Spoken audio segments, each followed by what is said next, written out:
Hello दोस्तों, welcome to my channel. आज के वीडियो में आप देखेंगे कि जो हिंदी साहित्य है उसका एक जो क्वेश्चन देखेंगे। यहाँ पे क्वेश्चन को किस तरह से लिखा जाता है इसके बारे में भी देखेंगे। एक स्टैंडर्ड जो उत्तर होता है, चाहे आप जिस भी एग्जाम का तैयारी करते हैं उसमें ये क्वेश्चन आपका काफी इंपॉर्टेंट होगा, जिसमें आपका हिंदी से रिलेटेड क्वेश्चन लिखने के लिए आता है। ठीक है, जैसे पीसीएस में जैसे एक हिंदी का ऑप्शनल होता है, पेपर होता है, उसमें भी आएगा। और बाकी जैसे अगर हिंदी ऑनर से आप ग्रेजुएशन कर रहे हैं या एमए कर रहे हैं तो ये उसमें भी काफी हेल्पफुल होने वाला है। तो इसका प्रश्न आप जैसे देख पा रहे हो, तो प्रश्न जो है, अगर आपको ये वाला प्रश्न करना है तो ये वीडियो आप पूरे शुरू से अंत तक देख सकते हैं। ठीक है, देख रहे हैं कि यहाँ पे प्रश्न जो है आपका कि हिंदी भाषा में राष्ट्रभाषा का दर्जा किन आधार पर दिया जा सकता है, क्या हिंदी के पक्ष में ऐसे पर्याप्त आधार मौजूद है। तो यहाँ पे बताया जा रहा है कि एक राष्ट्रभाषा की क्या कसौटियाँ होती है, राष्ट्रभाषा होने के लिए उसमें क्या क्या गुण अवगुण होते हैं। ठीक है, तो स्पेशली जो भी उनमें फीचर है, मेन विशेषताएं हैं, अगर है तो उसको दिया जाएगा। तो वहीं पे दो क्वेश्चन है, एक राष्ट्रभाषा में क्या कसौटियाँ होनी चाहिए उसको आपको बताना है, उसके बाद जो सेकंड में आपको बताना है कि क्या हिंदी के पक्ष में ऐसे कुछ पर्याप्त आधार है, यानी कि हिंदी में वो सारा क्वालिटी है जिससे कि इसे राष्ट्रभाषा का दर्जा दिया जा सकता है। तो हम लोग देखेंगे इसका आंसर किस तरह हो सकता है। ठीक है,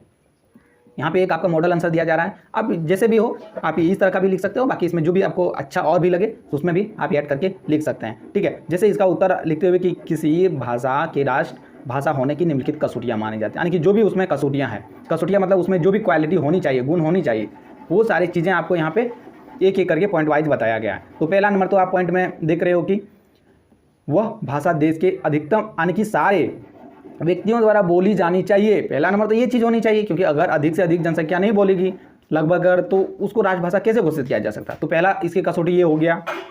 दूसरा क्या हो गया, पूरे देश में संपर्क सूत्र स्थापित करने में सक्षम हो, यानी कि वो एक संपर्क भाषा के रूप में ऑलरेडी स्थापित हो चुका हो। संपर्क भाषा हम लोग उसको कहते हैं जो अगर किसी देश हो गया या किसी भी क्षेत्र विशेष में सभी लोगों के बीच में जो माध्यम हो वार्तालाप का, ठीक है, उसको संपर्क भाषा कहते हैं। संपर्क भाषा उसको कहते हैं जैसे कि हो गया कि यहाँ पे जैसे आप भारत देखते हैं, यहाँ पे बंगाली है, असमिया है, इन सब के अलावा अंग्रेजी भी किन्हीं क्षेत्रों में, तमिल है, सारे क्षेत्र में बोला जाता है अपनी अपनी रीजनल लैंग्वेज या अपनी अपनी एक लैंग्वेज बोला जाता है। ठीक है, लेकिन वहाँ पे अगर देखेंगे अगर उन लोगों में अगर हिंदी सब लोग कॉमन है, उसी को हम लोग संपर्क भाषा कहते हैं। यानी कि अगर एक तमिल वाले लोग अगर उत्तर भारत के वाले लोग से अगर बात करना चाहते हैं तो दोनों के बीच में कोई एक कॉमन लैंग्वेज होना चाहिए ना, तो उसी कॉमन लैंग्वेज को हम लोग संपर्क भाषा कहते हैं। ठीक है, नेक्स्ट इसमें जो दे सकते हैं कि एक राजभाषा में गुण होता है, वो होता है कि भाषा का शब्द भंडार व्यापक हो ताकि अन्य भाषाओं के शब्दों को भी शामिल किया जा सके। यानी कि जो भी उनका शब्द भंडार है एक बहुत बड़ा होना चाहिए, वोकैबुलरी बहुत होना चाहिए, यानी कि उसमें सारी चीज़ों का शब्द मतलब जुड़ा हुआ रहना चाहिए। जैसे अगर भारत में अगर बात करें कि तो कोई भी भाषा अगर जिसको राजभाषा अगर दिया जाए तो उस राजभाषा की जो भी शब्द है उसमें आपका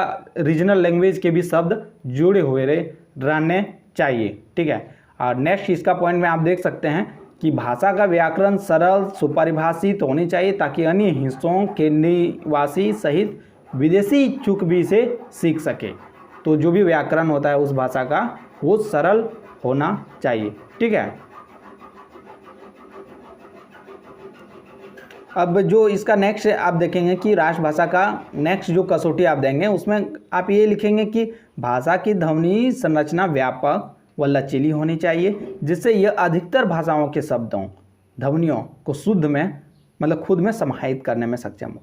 जैसे मैंने थोड़ी देर पहले भी बताया कि अगर भाषा है इसमें बहुत सारे भाषा है, यहाँ पे बहुत सारे भाषा है, और ये सपोज मान लीजिए हिंदी को राष्ट्रभाषा के रूप में कब मान देंगे, जब यहाँ पे अगर ये खोटा हो गया, खोटा का लैंग्वेज इसमें शामिल रहेगा, ये इंग्लिश हो गया, इंग्लिश का वर्ड शामिल होगा, तमिल हो गया, तमिल का वर्ड इसमें शामिल हो, यानी कि इसका वोकैबुलरी सारे जो भी वहाँ पे उन क्षेत्रों में बोला जाता है उस राष्ट्र में उनके वोकैबुलरी उनके शब्दों को समाहित करने की क्षमता हो तो ही उसको राष्ट्रभाषा के रूप में दर्जा दिया जाना चाहिए या दिया जाता है। ठीक है, अब इसका जो अगला टॉपिक पॉइंट में आप लिखोगे तो उसमें लिखेंगे कि उसकी लिपि का मानकीकरण हुआ हो, साथ ही राष्ट्रीय लिपि का दर्जा प्राप्त हो। एक तो आखिर राष्ट्रभाषा देना है तो उसका लिपि भी स्टैंडर्ड का होगा। ठीक है, यानी कि जो भी लिपि है उसका मानकीकरण। देखिए लिपि हम लोग कहते हैं जैसे कि आप देवनागरी लिपि देखते हैं, हिंदी का देवनागरी लिपि है, इसका स्टैंडर्ड काफ़ी हद तक हो चुका है। ठीक है, और यहाँ पे देखेंगे इसका जैसे क ख ग ग ये सारे, जैसे कि अगर कमल लिखना है तो क ही यूज़ करेंगे, जैसे ख यहाँ पे काफ़ी चीज़ें जैसे छ है, त्र है, इन चीज़ों में काफ़ी अभी कन्फ्यूज़न है, लेकिन फिर भी बहुत सारा स्टैंडर्ड हो चुका है कि छ और जैसे कि कब लिखेंगे, क्षण 9 के साथ लगाएंगे, 6 के साथ 9 ही लगाएंगे, ये 9 नहीं लगाएंगे। इस तरह के काफ़ी चीज़ें जो स्टैंडर्ड होता है, ठीक है, वो सारी चीज़ हो चुका है, उसको मानकीकरण कहते हैं, स्टैंडर्डाइजेशन। ये राष्ट्रीय लिपि का दर्जा प्राप्त हो, मतलब जो राष्ट्र है उसको होल राष्ट्र के रूप में लिपि का दर्जा अगर प्राप्त हो तो ही उसको राष्ट्रभाषा देंगे। अब जो इसका नेक्स्ट अगर कसौटी देखेंगे कि उस भाषा में पर्याप्त साहित्यिक रचनाएं विभिन्न क्षेत्रों में और मतलब सृजित होना चाहिए, यानी कि साहित्यिक रचनाएं भी आवश्यकता है। अगर उस भाषा में अगर साहित्यिक रचनाएं हुई हैं तो ही उसको राजभाषा का दर्जा दिया जाना चाहिए। ठीक है, वीडियो अच्छा लग रहा है तो लाइक कर दीजिएगा और कैसा लग रहा है कमेंट करके भी बताइएगा। ठीक है, आप जहाँ से यहाँ पे देख रहे हैं कि भाषा विकास की प्रक्रिया में भी सक्रिय हो। ठीक है, एक पॉइंट आप देख रहे हैं कि भाषा सामाजिक विकास की प्रक्रिया में सक्रिय हो, मतलब समाज जिस तरह विकास हो रहा है उस तरह भाषा में भी विकासपन आना चाहिए। ठीक है, अब यहाँ पे देखें ये सारी चीज़, तो उपरोक्त कसौटियों पर हिंदी को अगर हम परखें तो अब जैसे कि यहाँ बोला क्या हिंदी को देना चाहिए राष्ट्रभाषा के रूप में दर्जा, तो अब यहाँ पे दूसरा क्वेश्चन पर इसी का जो दूसरा पार्ट था उस पर अब हम लोग फोकस करते हैं। उपरोक्त कसौटियों पर हिंदी को परखें तो हिंदी की स्थिति सभी बिंदुओं पर मजबूत पर दिखाई जान पड़ती है, तो इस तरह से लिखेंगे। इसके लिए निम्नलिखित तर्क दिए जा सकते हैं, और जो आप यहाँ पे तर्क देंगे ना, इसको हिंदी को राष्ट्रभाषा बनाने के पक्ष में तर्क आपको देने के लिए बोला है। ठीक है, विपक्ष में नहीं, यानी कि हिंदी के सारे जो भी गुण हैं विशेषताएं हैं वो सारे आप लिख दोगे। ठीक है, तो ये 1 नंबर में आप लिख सकते हैं पहला पॉइंट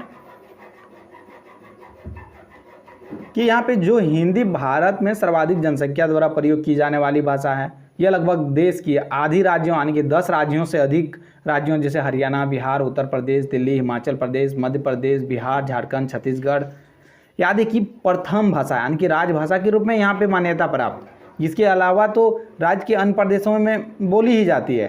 ठीक है, और देखेंगे कि बंगाल, जो महाराष्ट्र है, उड़ीसा है, गुजरात है, पंजाब जैसे अन्य जो आर्य भाषा प्रचलित राज्य भी है हिंदी समझने में समस्या महसूस नहीं करते हैं, और शेष जो भारत में भी टूटी फूटी हिंदी बोली या समझी जाती है, जिनमें आप देखेंगे केरल, तमिलनाडु, कर्नाटक, आंध्र प्रदेश जैसे जो दक्षिणी राज्य शामिल है, वहाँ भी अभी काफ़ी मात्रा में हिंदी बोलने वाले लोग जो है उन क्षेत्र के रीजनल क्षेत्र के जो लोग हैं वो सारे भी बोल लेते हैं।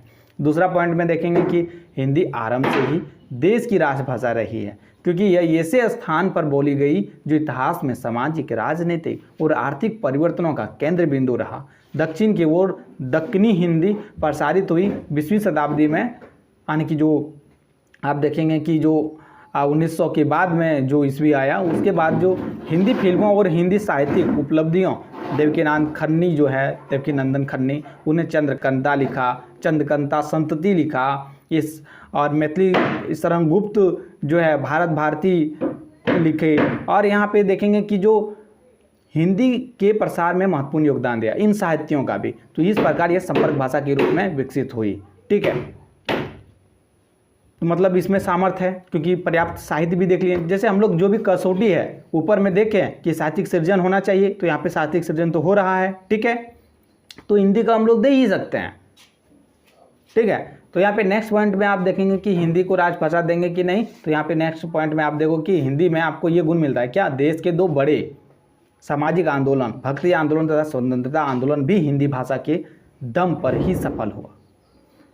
इनमें संबंधित जो है, इनसे संबंधित भक्ति, कवि, लेखक, सेनानी आदि ने अपने कार्यों को पूरा करने के लिए हिंदी भाषा का भी खूब यूज किया, प्रसार भी किया उनके साथ साथ में। जैसे आप जानते हैं कि गांधी जी ने काफ़ी जो हिंदी भाषा को राजभाषा के रूप में देने के लिए प्रयास भी किए थे।